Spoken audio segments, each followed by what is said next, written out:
একজন রাষ্ট্রপতি তিনি তার পদত্যাগ পত্রে এতগুলো ভুল কি করে করলেন, এবং একটু অনেকে হয়তো খেয়াল করেছেন কিংবা অনেকেই খেয়াল করেননি, চুম্বক একটি অংশ হলো তার যে স্বাক্ষর, সেই স্বাক্ষর এবং তার নামে মিল নেই। আপনারা যারা এটি এখনো খেয়াল করে দেখেননি, একটু দেখুন। কারণ আমরা সবাই জানি যে যার নাম মোহাম্মদ থাকে তিনি যদি স্বাক্ষরে সেই মোহাম্মদ লেখেন তাইলে অবশ্যই ময় ওকার অথবা পুরো মোহাম্মদ বা লেখেন, কিন্তু রাষ্ট্রপতি মোহাম্মদ শাহাবুদ্দিন তিনি স্বাক্ষর করেছেন মুহাম্মদ দিয়ে, অর্থাৎ ময় রস্যকার দিয়েছেন। কেন এত ভুল? এমন ভুল নিজের স্বাক্ষরেও কেন? কেন এত ঘাপলা? কথা বলবো। সঙ্গে আছেন বাংলাদেশ সুপ্রিম কোর্টের সিনিয়র আইনজীবী অ্যাডভোকেট নাজমা কাউসার, যিনি একাধারে মানবাধিকার কর্মী। আমি আপনাকে স্বাগত ও শুভেচ্ছা জানাচ্ছি আমাকে সময় দেওয়ার জন্য। ধন্যবাদ আপনাকে। আমি দেখলাম আপনিও আপনার সামাজিক যোগাযোগ মাধ্যমে বা ফেসবুকে আপনি ইস্যুটি নিয়ে কথা বলেছেন, লিখেছেন, ছবিও দিয়েছেন যে রাষ্ট্রপতির স্বাক্ষরে এত ভুল কেন। তো আমি যদি আপনার কাছ থেকে শুরুটা করতে চাই এইভাবে, যে আপনি আইনের মানুষ, আর নামের ক্ষেত্রে, স্বাক্ষর ক্ষেত্রে এই নামের বানানে মোহাম্মদ অথবা মোহাম্মদ এই দুইটাও অনেক কিছু বহন করে। আমরা দেখি পরীক্ষার সময় সার্টিফিকেটে বানান ভুল থাকলে এই দুটিতেও আইনগতভাবে অনেক জটিলতা হয়। আপনার কি ব্যাখ্যা? এতে কি কোনো কিছু আসে যায় নাকি প্রশ্ন তোলা যায়? ধন্যবাদ। সেই সাথে দর্শক শ্রোতাদের প্রতিও শুভেচ্ছা এবং রইল, আমার সালাম রইল। আমি আসলে যে কথাটা বলেছেন, এটা রাষ্ট্রপতি পদত্যাগ করেছে, একজন রাষ্ট্রপতি আমাদের ছিলেন বাংলাদেশের সংবিধান অনুযায়ী নির্বাচিত রাষ্ট্রপতি, তিনি পদত্যাগ করেছেন স্পিকার বরাবর, এবং উনি নিজের মুখেও তা বলেছেন। তবে সেই পদত্যাগটা নিয়ে আসলে কোনো প্রশ্ন আসার কথা না। তো প্রশ্ন এসে যাচ্ছে যখন সেই পদত্যাগপত্রের কপিটি সামাজিক যোগাযোগ মাধ্যমে এবং অন্যান্য পত্রপত্রিকায় প্রকাশিত হলো, তখন স্বাভাবিকভাবে কিছু প্রশ্ন মানুষের কাছে এসে যায় যে পদত্যাগপত্রটি নিশ্চয়ই আমরা নিশ্চিতভাবে ধরে নিতে পারি রাষ্ট্রপতি নিজে বসে বসে টাইপ করেননি, এটা অন্য কেউ করেছে, হয়তো ওনার প্রেসিডেন্টের যে সকল ব্যক্তিগত স্টাফ আছে তারা করেছে, অথবা অন্যত্র কোথাও টাইপ করে ওনাকে দিয়ে স্বাক্ষর করানো হয়েছে। এইটুকু নিশ্চিত বলা যায় যে উনি নিজে বসে এটা টাইপ করেননি। কারণ সেখানে যে ভুল ছিল প্রায় 15-16টা ভুল ছিল, স্পেলিং মানে ছিল সেই ইটার মধ্যে, মানে পদত্যাগ পত্রের মধ্যে একটি পদত্যাগ পত্রে 16টি ভুল। এটা অনেকেই পোস্ট দিয়েছে। তো বানান এত ভুল, তারপরে আবার উনি উপরে হাতে লিখে ঠিক আবার একটু লিখে দিলেন যে সম্মানের সাথে এরকম, আবার নিচে উনি স্বাক্ষর করলেন মোহাম্মদের জায়গায় মুহাম্মদ। তো এগুলি করে আসলে উনি একটা জিনিস, উনি খুব সজ্ঞানেই উনার স্বাক্ষরটা হয়তো সবসময় উনি মোহাম্মদই করেন, ওটা ওটাই উনি লিখেছেন, উনি যেভাবে করেন সুকার দিয়ে উনি সেভাবেই করেছেন, এবং উপরে ওটা লিখে এবং নিচে এটা দেখে উনি হয়তো বুঝিয়ে দিতে চেয়েছিলেন যে পদত্যাগ পত্রটা ওনাকে দিয়ে জোর করে স্বাক্ষর করানো হয়েছে। তো এটা আসলে আমরা এখন আর বিস্মিত হই না। এই আজকের বাংলাদেশে, আজকের হযবরল অস্থিতিশীল নিরাপত্তাহীন, মানে আইন কানুন বিহীন, বিচারবিহীন বাংলাদেশে প্রতিনিয়ত সংবিধান লঙ্ঘিত হচ্ছে, প্রতিনিয়ত বাংলাদেশের মানুষের মানবাধিকার লঙ্ঘিত হচ্ছে, রাষ্ট্রীয় সকল অবকাঠামোগুলো, সাংবিধানিক কাঠামোগুলো ধসে পড়ছে, একটার পর একটা ধ্বংস করা হচ্ছে সমস্ত কিছু। আপনারা জানেন যে বিগত প্রায় 2 বছর ধরে এই রাষ্ট্রপতি, শুধুমাত্র রাষ্ট্রপতি যখন নির্বাচিত হয়ে যায় তিনি তখন সকলের রাষ্ট্রপতি, বাংলাদেশের রাষ্ট্রপতি, বাংলাদেশের সবচেয়ে সর্বোচ্চ পদে আসীন তিনি। এটি একটা ইনস্টিটিউশন। রাষ্ট্রপতি নিজে তখন আর কোনো ব্যক্তি থাকে না, এবং ওনারা উনি, আমি জানি না গত 2 বছরে উনি কোন রকম রাজনৈতিক বক্তব্য বা উনার টেনিউরে উনি রাষ্ট্রপতি হওয়ার পরে উনি কোন রকম রাজনৈতিক বক্তব্য রেখেছে কিনা, কেউ সেরকম কোনো উদাহরণ আমরা দেখিনি। এবং কোন রাষ্ট্রপতিরাই সেটা করে না। কিন্তু না, আসলে আমি এই জায়গাটিতে আপনাকে একটু স্মরণ করিয়ে দিতে চাই। রাজনৈতিক বক্তব্য উনি যে কিছুটা দিয়েছেন, সেটা তো আমরা ওনার এই সংসদে বক্তব্য, তারপরে বিএনপি সরকার যখন ক্ষমতা গঠন করলো এরপরে তিনি যেভাবে জিয়াউর রহমানের এই স্তুতি করেছেন, এই আহ, আসছে এবং সেটা তো এক ধরনের রাজনৈতিক বক্তব্যই দিলেন। এই সে জায়গায় আসছে যে রাজনৈতিক আমাদের কোনো পূর্ববর্তী রাষ্ট্রপতিদের খুব একটা বেশি নিয়ম নেই, মানে উদাহরণ টানা যাবে না। কিন্তু এখানে দেখেন স্পষ্টতই দেখা যাচ্ছে উনাকে একটা প্রচন্ড মানসিক চাপের মধ্যে, হুমকির মধ্যে রেখে ব্ল্যাকমেইল করে চরম মানসিক মানে অত্যাচারের মধ্যে বিগত 2 বছর উনাকে কাটাতে হয়েছে। এবং ইউনূস সরকারের জবরদখলকারী অবৈধ ইউনূস সরকারেরও সময়েও যা অবস্থা ছিল, এখন তো ওনার অবস্থা পরবর্তীতে নির্বাচিত যেভাবে হোক নির্বাচনটা হয়েছে, এটা একটি বিতর্ক নির্বাচন, অন্তর্ভুক্তিহীন বিতর্কিত নির্বাচন এবং অন্তর্ভুক্তিহীন নির্বাচন এবং আম, অসাংবিধানিক উপায়ে নির্বাচন, সে বিতর্ক অন্য বিষয়। তো সেই নির্বাচনে সিট ভাগাভাগি নির্বাচন, ওই যে সবাই বলে যে আমরা আর মামুরা, তো আমরা আর মামুরা ভাগাভাগি করে নিয়ে যে যুদ্ধাপরাধীরা জেলের তালা ভেঙে ফাঁসির দণ্ডপ্রাপ্ত আসামি তারাও এখন পার্লামেন্টে বসে আছে। তো এই নির্বাচনের মাধ্যমে যে অবস্থাটা তৈরি হলো সেটা আরো ভয়ঙ্কর। আপনি আইন মানছেন না, আমি আবার আমি এই প্রসঙ্গে যাচ্ছি, একটু পরে যাচ্ছি। আমি ওই পদত্যাগ পত্রটা একটু শেষ করে যেতে চাই ইস্যুটাকে। সেটা বলবো। হচ্ছে যে ধরুন আমরা কি কি দেখি, আপনি আইনজীবী হিসেবে আপনার প্রফেশনের জায়গায় ধরেন আপনার মক্কেল একটা চিঠি লিখে নিয়ে আসলো যদি আদালতে সাবমিট করার জন্য, যদি সেটা তার নিজের হাতের লেখা দরকার হয় কিংবা ডকুমেন্টেশনের জন্য বা নথির জন্য, তখন আপনি অবশ্যই বা আপনার নিজে যখন একটা ড্রাফট করবেন, আপনার স্বাক্ষর দিতে হবে আদালতে সাবমিটের জন্য যখন আবেদন করেন, সেটার মধ্যে যদি অন্য একজন ড্রাফট করলেও যদি ভুল থাকে, আপনি তখন বলবেন না যে এটা কারেকশন করে নিয়ে আসো, নয়তো আমি স্বাক্ষর করব না। তো তিনি কেন সেটা করলেন না? মানে তার কি অবস্থা তখন এরকমও ছিল না যে তাকে সেই সুযোগটাও দেওয়া হয়নি নাকি? এই আমি আমার কাছে কেন সকলের কাছে অদ্ভুত লাগবে এটা, যে একটা উম, আহ, ধরে নিলাম যে কেউ একজন ড্রাফট করে ওনার সামনে এনেছে, উনি সেটাকে দেখে না দেখে কেন স্বাক্ষর করবেন? বা উনি কি পরে দেখারও সময় সুযোগ ছিল না? এত কি তাড়া ছিল যে ওই কারেকশন করা পদত্যাগ পত্রটাই ওনাকে স্বাক্ষর করতে হলো? উনি যেখানে উপরে কারেকশন করে লিখে দিয়েছেন নিজের হাতে, সেখানে উনাকে কি সেটাকে আবার পুনরায় টাইপ করে এনে উনাকে আবার স্বাক্ষর করানো যায়নি? এত তাড়া কেন ছিল? তার মানে পরিস্থিতিটা এমন ছিল যে একেবারে ভাবটা এরকম যে বন্দুকের নলের মুখে উনাকে এক্ষুনি স্বাক্ষর করতে হবে, এরকম একটা ঘটনা ঘটেছে। এটাই প্রমাণ করে। কারণ আরেকবার টাইপ করে নিয়ে আসার মতো অবস্থাও ছিল না। কিন্তু প্রশ্ন হচ্ছে এখানে যে এত তাড়া কিসের? একচ্ছত্রভাবে ক্ষমতার অপব্যবহার করে ফ্যাসিবাদী মনোভাব নিয়ে আইনের তোয়াক্কা না করে, সংবিধানের তোয়াক্কা না করে এত তাড়াহুড়া করে কেন ওনাকে স্বাক্ষর করাতে হলো, বা কেন উনি স্বাক্ষর করলেন, আর কেনই বা সেটা গৃহীত হলো? সেটা তো পুনরায় আবার যেতে পারতো যে না এটাকে টাইপ করে পুনরায় টাইপ করে আবার নিয়ে আসো।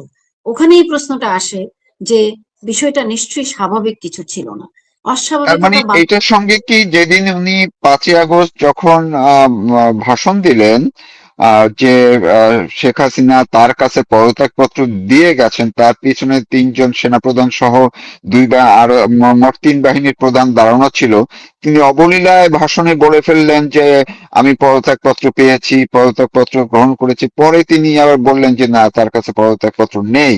তাহলে তখন যে অবস্থার মধ্যে তিনি আহ এরকম করেছেন, এবারও কি তাই করলেন কিনা? অবস্থা, একই অবস্থা আপনি দেখেন, অথবা তার চেয়েও ভয়াবহ অবস্থা। আপনি সেদিন তো সারা দেশ জাতি সারা বিশ্ব দেখেছে একজন রাষ্ট্রপতি বক্তব্য দিচ্ছেন, ঘাড়ের উপর দাঁড়িয়ে আছেন 3 বাহিনী প্রধান, সেনাবাহিনী প্রধান, বিমান বাহিনী প্রধান এবং নৌবাহিনী প্রধান। কেন?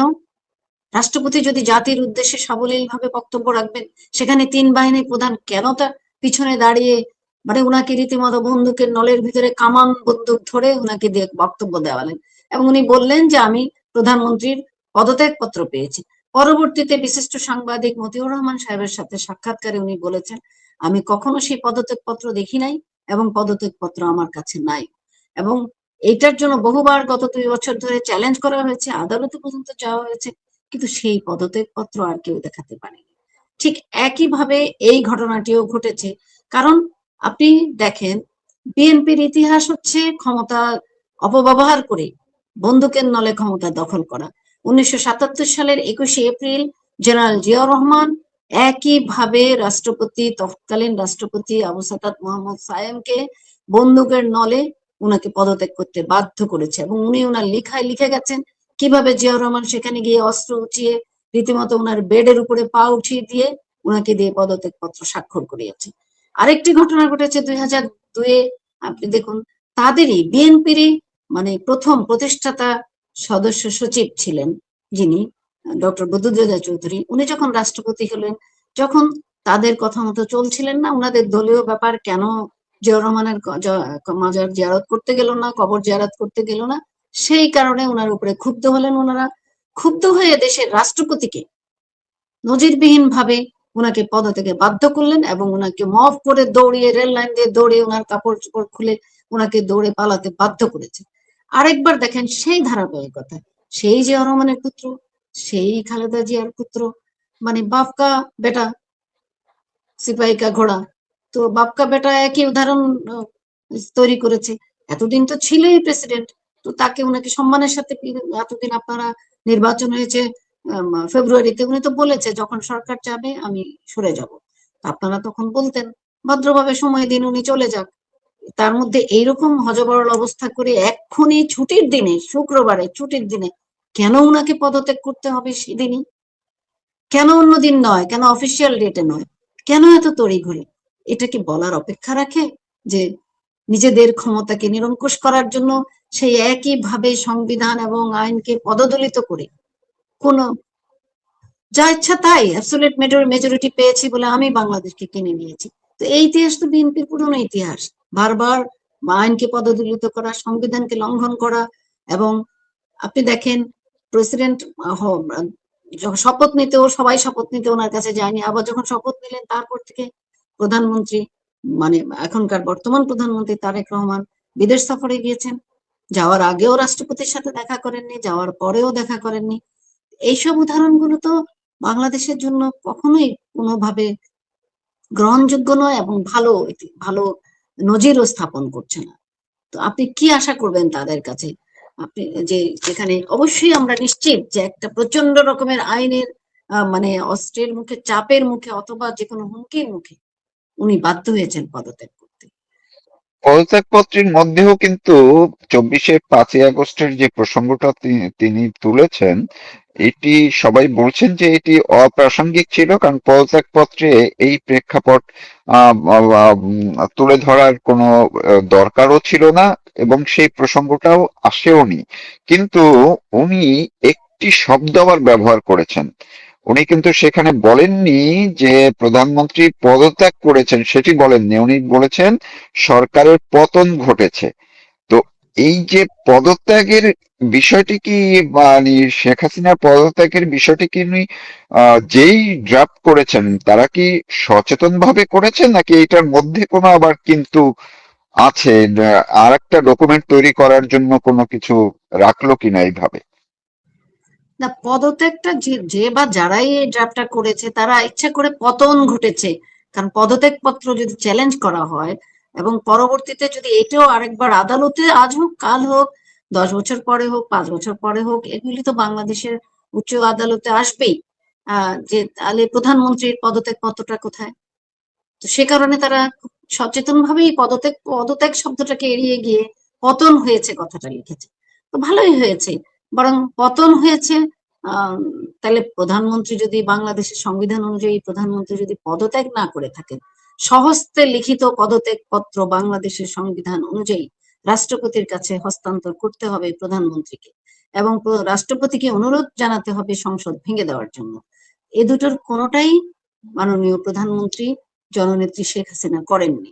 তাহলে পদত্যাগপত্র নিয়ে চ্যালেঞ্জ আসবে, তারপরে উনি সশরীরে গেলেন না কেন সেটা প্রশ্ন আসবে, উনার স্বহস্তে লিখিত পদত্যাগপত্র কোথায় সেটারও প্রশ্ন আসবে। এবং এখানে যারা, আরেকটা জিনিস, যারা খুব ইচ্ছাকৃত ভাবে এটা করেছে, একটু কাঁচা হাতের কাজ যদিও এটা, কিছু ভুল কিছু সংমিশ্রণ করে যেখানে ওনারা ওই কেয়ারটেকার গভর্নমেন্টের বৈধতাটা, কেয়ারটেকার তো না, ওই যে তত্ত্বাবধায়ক সরকার ইউনুসের, অন্তর্বর্তীকালীন।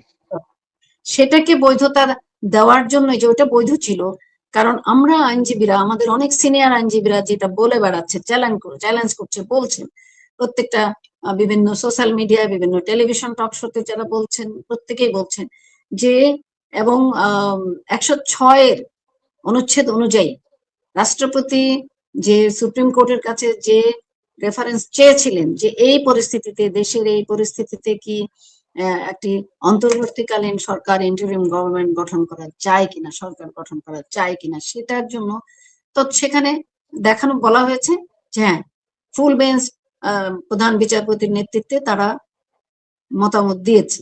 কিন্তু পরবর্তীতে আমাদের সিনিয়র আইনজীবী, বাংলাদেশ সুপ্রিম কোর্টের আপনার মহসিন রশিদ, উনি যখন চ্যালেঞ্জ করে রিট করলেন সেই 106-এর যে রেফারেন্ডাম, উনি চ্যালেঞ্জ করলেন যে প্রধান বিচারপতি কোথায় বসলো, কখন বসলো অন্য বিচারপতিদের নিয়ে, আমরা তো কেউ আদালতে দেখিনি ওনাকে। ওনাকে তো বরং লিস্টে দেখলাম যে উনি ক্যান্টনমেন্টে আটক আছেন।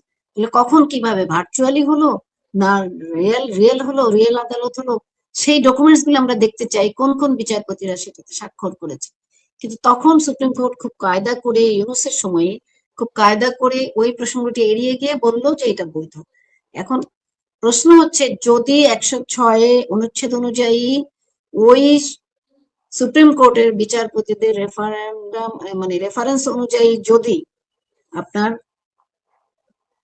মানে ইন্টারিম সরকার গঠন করা, ইউনুসের মানে অন্তর্বর্তীকালীন সরকার গঠন যদি অবৈধ হয়, তাহলে ইউনুসের অধীনে সকল কর্মকাণ্ড অবৈধ, ইউনুসের অধীনে নির্বাচন অবৈধ, এবং এই নির্বাচনের অধীনে নির্বাচিত প্রধানমন্ত্রী অবৈধ।